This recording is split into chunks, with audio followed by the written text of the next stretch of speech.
Hey there. I wanted to show you how to get caught up on what you need. So today we focused on getting the rest of our vocabulary as far as some things that can change rock strata. And so you'll see on the screen, you'll need to pull up your Earth's history vocab and add a little bit of vocab to it, kind of like you did last time. So just as a reminder from last time, we went over index fossil, intrusion, and extrusion. So remember how to do that. In order to add a new slide, you right-click on the slide here on the left-hand slide, right-click. If you're using a Chromebook, you use two fingers, press down, and you go up to duplicate slide. And that should make that slide duplicated for you. Then you can come in, and you can change the word, you can change the definition, erase the picture, add a new picture, okay? So that is something that you'll need to do. So we finished on extrusion, so go ahead and make a copy of that, or if you've got the insert vocab word here thing, you can go ahead and use that. Okay, so the word that we're going to add next is warping. So we learned about warping. So you'll type in warping. Again, use your research tools. You highlight it, go to tools, hit research, and that should help you find a good picture. Now, something you might add to the end is you might add rock strata, or you might add earth science. Rock strata is probably a good one to add. And as you scroll down, you should be able to find that picture. Okay, so you add that picture in. Then the definition for warping is when pressures inside the earth cause rock strata to bend. So you can see this picture shows warping because the rock strata is no longer flat like it originally is supposed to be. It has been bent or warped.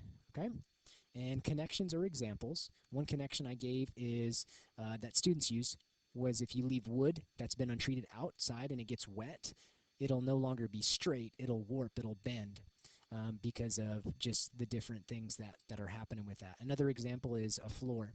If you have a floor, sometimes over time the middle of the floor will start to sag because of the pressures of people walking on it. So that's another connection. And the reason is because those things were flat before, but now they're bent, kind of like the layers of the earth. Okay.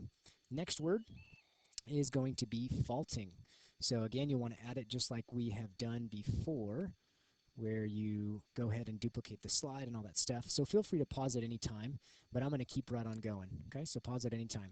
So faulting. Faulting is when forces in the earth cause the earth's crust, or rock strata, to shift, which usually leaves a break in the rock strata. So if you look here on the right at the picture here, all right, the thing that we see, the picture shows faulting because we see them layers right there shifting. One shifts up, one shifts down, or they slide side by side, and one shifts up, one shifts down here. So that is faulting. Usually faulting is going to create some seismic activity. So earthquakes, if it's in the ocean, could cause tsunami, things sort of to happen. Connections or examples that you can give for faulting is I had a student talk about how when they were cutting something with a knife and they were pushing down really, really hard, and after you push down hard enough, finally that knife starts to cut, starts to release the energy, kind of like when those layers are pushing together, and as they're pushing together enough, it's going to cause a shift, just like there was the shift in the knife, and a lot of energy is released. Okay, all right. Next one is tilting. So tilting, definition is when pressures inside the earth cause rock strata to go from being horizontal or flat to being tilted, kind of like you see in this picture. These middle layers are tilted, they're angled, they're no longer flat. So this picture shows tilting because they're tilting and no longer flat. All right. Connections or examples. Someone said a teeter-totter. When two people on a teeter-totter, if someone's lighter and someone's heavier, then the teeter-totter will shift and be angled, kind of like these layers are here angled. Okay. Now again, if you had any problems finding those pictures, just to remind you, you'll want to go back in, highlight the word, use your research tool, research it, and then you should see the picture for faulting right there. Tilting is the only one that'll be a little different once you highlight the word tilting and you go to tools and research. It'll show different stuff here. Even if you type in earth sciences, you're going to get the picture of the world, so you need to type in rock strata in order to get that to come up, and you should see the picture right there.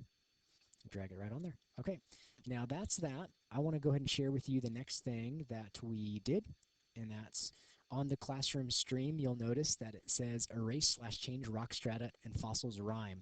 So the directions says you'll be writing a rap, a rhyme, or a poem on page 5 of your interactive notebook. So you're going to open up the Google Doc on this page to check out the requirements. After you're done, you're going to take a picture of your page 5 and add it, and then submit the assignment before the due date and time.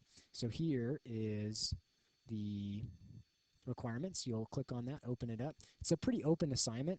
You'll be doing that on page 5. And the rhyme or rap or poem, it should include the use of all these words that we just included in our vocab. So tilting, faulting, warping, extrusion, and intrusion. So you need to use all those 5 words. And the second requirement is you need to explain how each of these change or erase rock strata or fossils. Okay, so that's pretty much the assignment today. If you have any questions, feel free to email me or anything like that. All right, thanks.